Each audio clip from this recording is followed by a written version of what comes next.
अस्सलाम वालेकुम dear friends. Start करते हैं लेक्चर नंबर 26।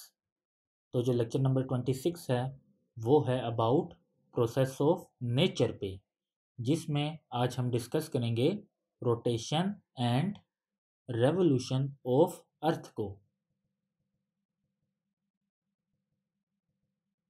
तो सबसे पहले हम रोटेशन को डिस्कस करते हैं। The earth spins from west to east. It takes 23 hours 56 minutes and 4 seconds to complete one full turn. Our earth rotates on two things. The first one is spinning, rotation on its own axis, and the second one is orbital, which is around the sun. तो जी जो हमारी अर्थ है वो rotate करती है, वो spin होती है फ्रॉम वेस्ट टू ईस्ट। हमारी जो अर्थ है वो जो स्पिन होती है तो उसको 23 घंटे 56 मिनट और 4 सेकंड लगते हैं एक पूरा स्पिन जो है वो कंप्लीट करने में, मींस के एक पूरा फुल टर्न कंप्लीट करने में। तो जो हमारी अर्थ है वो दो चीज़ों के गिर्द घूमती है। जो स्पिनिंग है वो क्या है कि वो अपने ही एक्सिस पे घूमती है। जब वो अपने एक्सिस पे घूमती है तो हमारा एक दिन जो है वो गुजरता है। और जो ऑर्बिटल है उसमें जो हमारी अर्थ है वो सन के गिर्द घूमती है, और सन का जो एक चक्कर है वो हमारी ज़मीन 360 दिनों में कंप्लीट करती है।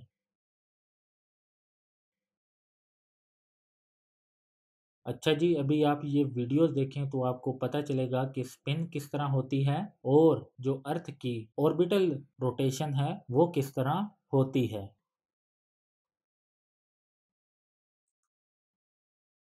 अच्छा जी, अब हम डिस्कस करते हैं इफेक्ट्स ऑफ अर्थ रोटेशन। तो जब अर्थ रोटेट करती है तो उसके क्या असरात हमें देखने को मिलते हैं। तो सबसे पहला है वो है डे एंड नाइट। तो जब अर्थ रोटेट करती है तो दिन और रात का आगाज होता है। फिर है डॉन एंड डस्क, मीन्स के सुबह शाम जो है वो अर्थ की रोटेशन पर ही मुनहसिर है। देन जो डायरेक्शन सेंस है, मीन्स के नॉर्थ वेस्ट साउथ ईस्ट, तो हम जो है वो अर्थ की रोटेशन से मैयर करते हैं। देन टाइडल वेव्स जो हैं उनकी फॉर्मेशन होती है।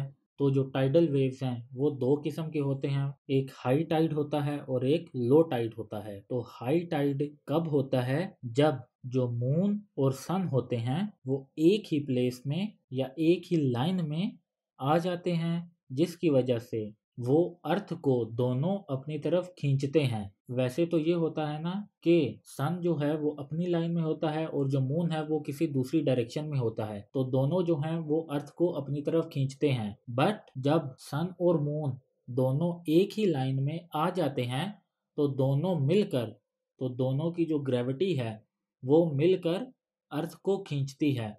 तो जब वो अर्थ को दोनों अपनी तरफ मिलकर खींचते हैं तो हाई टाइड जो हैं वो फॉर्मेट होती हैं। इसी तरह लो टाइड जो हैं वो तब होती हैं जब सन और मून जो है वो अलग अलग डायरेक्शन में होते हैं, ना कि एक लाइन में। तो जब दोनों जो हैं वो अलग अलग से अर्थ को अपनी तरफ खींचते हैं तो जो टाइड्स होती हैं वो लो ही रहती हैं। जो हाई टाइड है उसको हम स्प्रिंग टाइड कहते हैं और जो लो टाइड होती हैं उनको हम नीप टाइड कहते हैं। तो टाइडल वेव्स फॉर्मेशन हमें देखने को मिलती हैं ड्यू टू अर्थ रोटेशन, और अक्सर जो है वो पूछ लिया जाता है एग्जाम में ये क्वेश्चन कि हाई टाइड और लो टाइड जो है वो किस तरह वजूद में आती हैं। देन है शेप ऑफ अर्थ। तो आपको पता है जो हमारी अर्थ है वो स्फेरिकल नहीं है, वो जियोइड शेप में है, जिसका मतलब है कि हमारी अर्थ जो है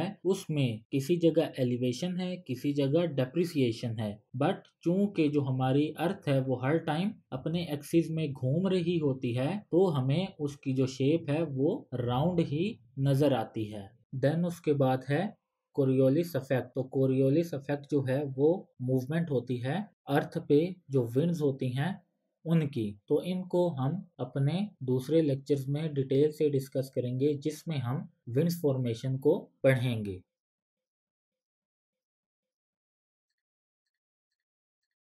बट अगर यहाँ पर मैं थोड़ा सा कोरियोलिस इफेक्ट को डिफाइन करूं तो जो अर्थ है वो अपने एक्सिस पे घूमती है। Circulating air is deflected toward the right in the northern hemisphere and toward the left in the southern hemisphere. तो क्या होता है कि जो नॉर्दर्न हेमिस्फीयर में हवाएं चल रही होती हैं तो वो डिफ्लेक्ट कर जाती हैं राइट की तरफ, और सदर्न हेमिस्फीयर में जो हवाएं चल रही होती हैं वो डिफ्लेक्ट कर जाती हैं लेफ्ट की तरफ। ये जो डिफ्लेक्शन है उसको हम कोरियोलिस इफेक्ट कहते हैं। बट ये जो विंड्स की फॉर्मेशन है इसको हम आगे आने वाले चैप्टर में डिटेल से डिस्कस करेंगे।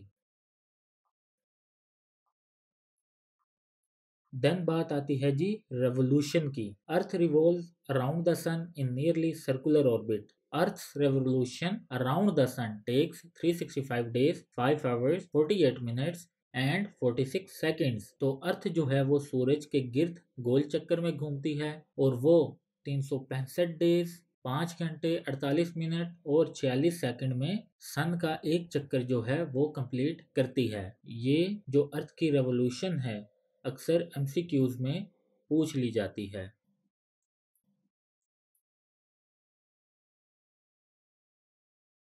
तो अब हम डिस्कस करते हैं इफेक्ट्स ऑफ अर्थ रेवोल्यूशन। तो सबसे पहला है फॉर्मेशन ऑफ सीजन्स।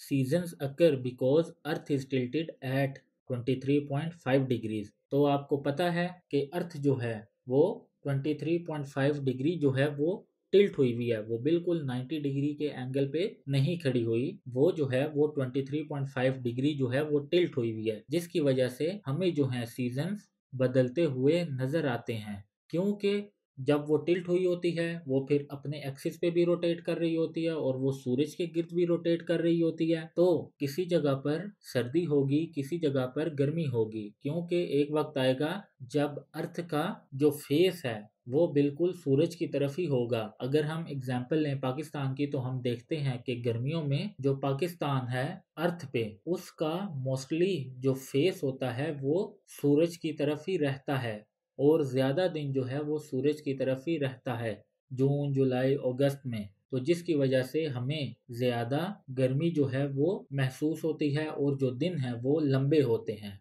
बट यही चीज़ जो है वो जब हम सर्दी में ऑब्ज़र्व करें तो हमारी तरफ का जो फेस है, जब पाकिस्तान जो है अर्थ पे जो उसका फेस है वो दूसरी साइड पर होता है तो वहाँ पर सूरज की रोशनी जो है वो कम होती है सर्दियों में। तो जिसकी वजह से हमें जो मौसम है वो ठंडा महसूस होता है और जो दिन होते हैं वो लंबे होते हैं, क्योंकि रोशनी जो है वो इतनी ज़्यादा हम तक नहीं पहुँचती। तो ये जो फॉर्मेशन ऑफ सीजन है इसको हम इक्विनॉक्स और सोल्स्टाइस में दोबारा पढ़ते हैं।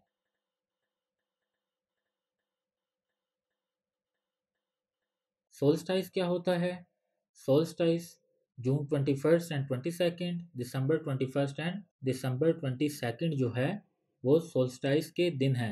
It is an astronomical event that occur twice each year in June and December. The day of the solstice is either the longest day of the year or the shortest day of the year.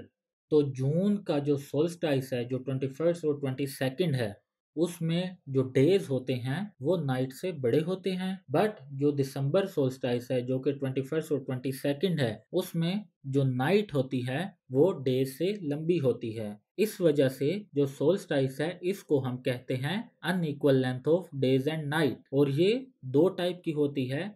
The first one is June solstice और जो second one है वो है दिसंबर solstice. अब हम discuss करते हैं equinox को। जो इक्विनॉक्स होता है वो साल में 2 दिन ही होता है, 21st मार्च और 23rd सितंबर। The word equinox is derive from two Latin words, aequus means के equal and nox means night. Equinox is the date when day and night are the same length. तो सोल्स्टाइस में क्या होता है, unequal length of days and night होते हैं, but equinox में जो डेज और नाइट होते हैं वो सेम लेंथ के ही होते हैं, और वो कब होते हैं, 21st मार्च और 23rd सितंबर को।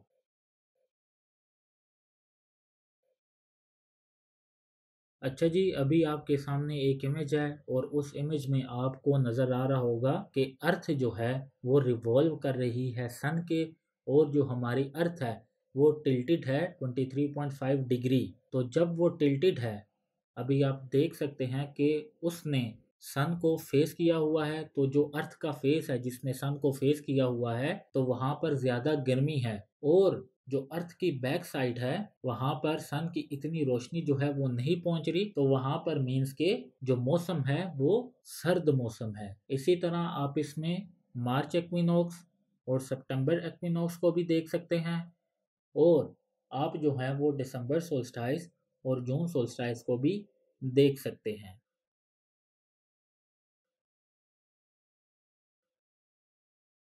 अच्छा जी, कुछ एमसीक्यूज के लिए आप ये जो फ्रेजेस हैं इनको जहन में रख लीजिए। जो एफिलियन है वो क्या है? सन एंड अर्थ डिस्टेंस मैक्सिमम। जब सन और अर्थ का डिस्टेंस जो है वो मैक्सिमम होता है तो उसको हम एफिलियन कहते हैं। जो पेरीहिलियन है उसमें सन और अर्थ का जो डिस्टेंस है वो मिनिमम होता है। फिर है एपोजी। एपोजी कब होता है? जब मून और अर्थ का डिस्टेंस जो है वो मैक्सिमम होता है। और पेरिजी कब होती है? जब मून और अर्थ का डिस्टेंस जो है वो मिनिमम होता है।